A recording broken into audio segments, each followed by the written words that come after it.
Welcome back to Bookmakers Review. We got the cash on Wednesday night with the Celtics in the first half here. Now game 4 back at it here from the Garden.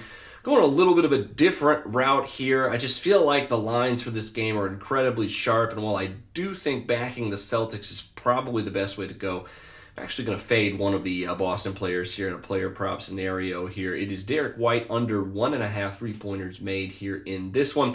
Getting that roughly even money depending on where you look, so definitely shop around and find the best deal on that one. But one of the main reasons I think White is worth a fade here tonight is, one, Boston has tons of offense. They really don't need him to score as much as he was in San Antonio. And he's not as prolific of a three-point shooter as some of these other members of the Boston Celtics here, so his attempts, when he's not been on, have been pretty low. And in fact, at home here so far throughout the playoffs in 10 games from the Garden here this postseason for the Boston Celtics, he's been pretty cold. Only shot 34% at home from the regular season once he made the trip over to Boston from San Antonio.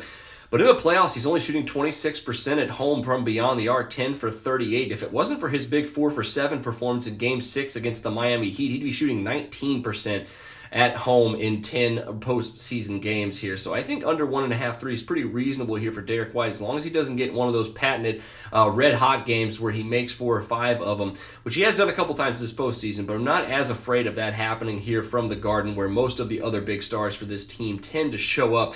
He's gone over 1 3-pointers made just twice in those 10 home postseason games, and one of those, like I said, was that 4 for 7 performance here. So I think under at even money here is a pretty good value considering how he's been shooting so far. We'll see if that continues here, if Golden State does in fact bring their peak defense, which I fully expect them to do here. So add under 1.5 threes, Derrick White. Best of luck to you on that one. We will see you right back here for Game 5 when that rolls around, but until then, I'm Jordan Sharp.